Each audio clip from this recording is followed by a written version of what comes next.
One night, Henry and Gordon were alone with James. Although the Fat Controller was beginning to think well of him, whenever a chance came, the other engines would talk of nothing but bootlaces. "Remember the time one had to be used to get you out of trouble, James?" they would tease. James tried to get his own back, talking about engines who got shut up in tunnels and stuck on hills. But they wouldn't listen. "You talk too much, little James," said Gordon. "A fine, strong engine like me has something to talk about. I'm the only engine who can pull the express.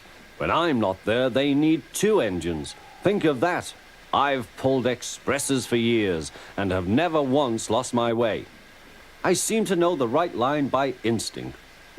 Every wise engine knows, of course, that the signalman works the points to make engines run on the right lines, but Gordon was so proud he had forgotten. "Wake up, James," said Gordon next morning. "It's nearly time for the express."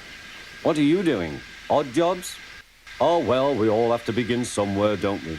Run along now and get my coaches. Don't be late." James went to get Gordon's coaches.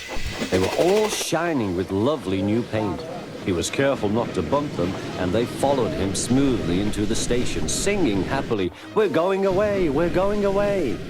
"I wish I was going with you," said James. "I should love to pull the express and go flying along the line." Gordon, with much noise and blowing of steam, got ready to back onto the train.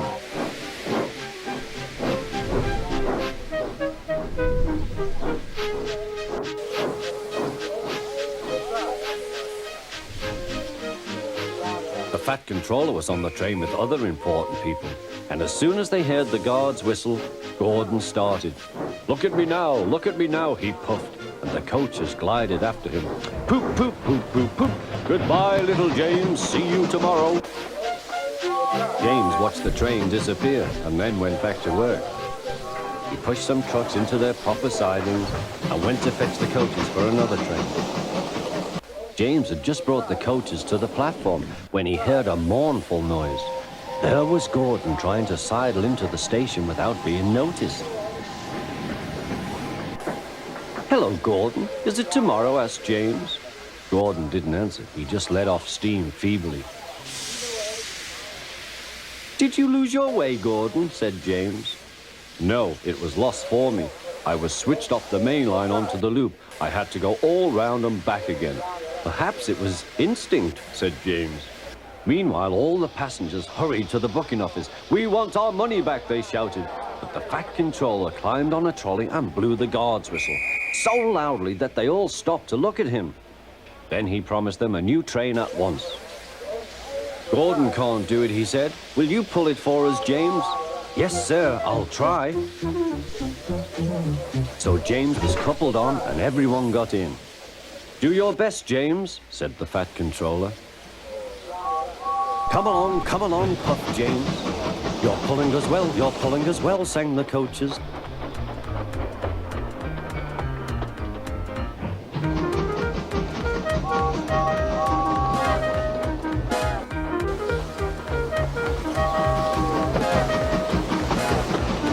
Bridges and stations flashed by, the passengers cheered, and they soon reached the station. Everyone said thank you to James, and the Fat Controller was very impressed. "Well done," he said. "Would you like to pull the express sometimes?" "Yes, please," answered James.